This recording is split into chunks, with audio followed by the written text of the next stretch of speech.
Alright, this is probably going to be a coffee video, so turn them down.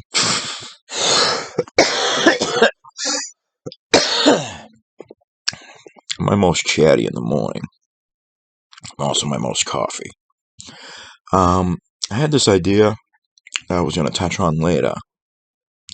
And this thing I'm going to bring up wasn't one of my original ideas, but it will be good for a future discussion. Basically, the discussion was supposed to be what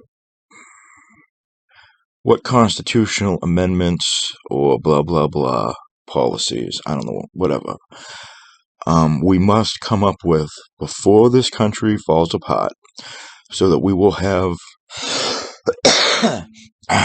so that we can be the people putting the magnet next to the compass when we're putting this back together.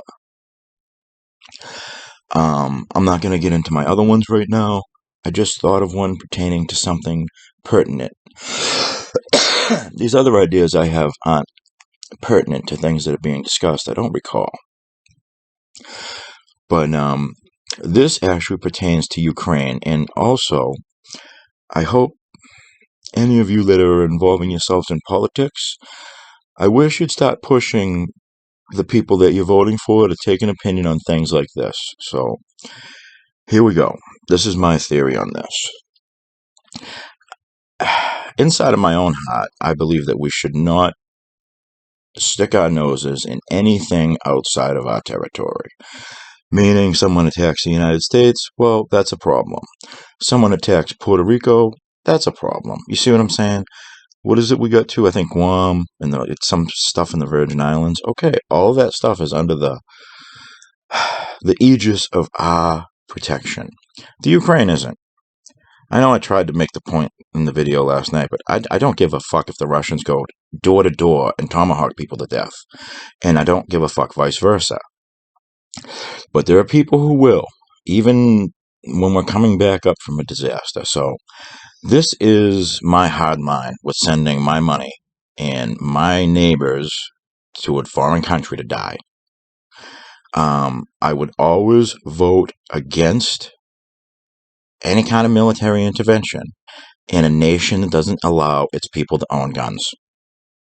If you don't have a Second Amendment, then you don't have our help. Don't cry about fucking freedom. Don't cry that the Russians are fucking overrunning you. The reason why I'm thinking of this is the guy on the radio just said 8 years ago they fought over some shit in the Ukraine. Crimea, not Crimea. Yeah, I'd be good at coming up with the names for like sci-fi movies, though. Just change it a little bit. My point is that in the 8 years between the Russians attacking them and today, did the Ukrainian government hand an AK or an M16 or whatever the fuck they got warehouses full of, did they hand those out to every man in that country? Are those men right now going to their gun safe and getting an old AK out of the cabinet? Or is this a nation where you have to jump through fucking hoops like England or Australia or Canada? Is this a nation where you have to jump through fucking hoops to own a gun? Because if you make your own people jump through hoops to own a gun, don't think I'm sending my fucking son to your country to get fucking machine gunned so that you can maintain control of your people. I guess you didn't handle your country correctly, so now you're going to lose it to somebody else, and I'm not going to lose a second's fucking sleep over it. And I'm not sure if you can own a gun in Ukraine or not, but I'd be willing to bet $50 it's a pain in the ass to own one if you can. So I guess the stupid fucks that run that country don't believe in freedom. They believe in governments controlling individuals. So what I say is, if you're a government that wants to control individuals, what the fuck is the difference between you and the asshole up the street?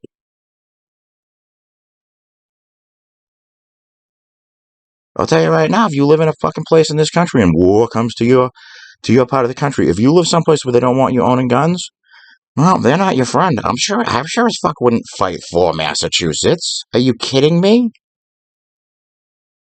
I'll make some popcorn and watch them hang you fucking people, and then when they're done, I'll take care of them. It'd be like a Clint Eastwood movie, but with a far more attractive hero. Alright, I guess that's it. I'm sure this will get lost in my fucking personality, and you people won't even remember what the fuck I'm talking about.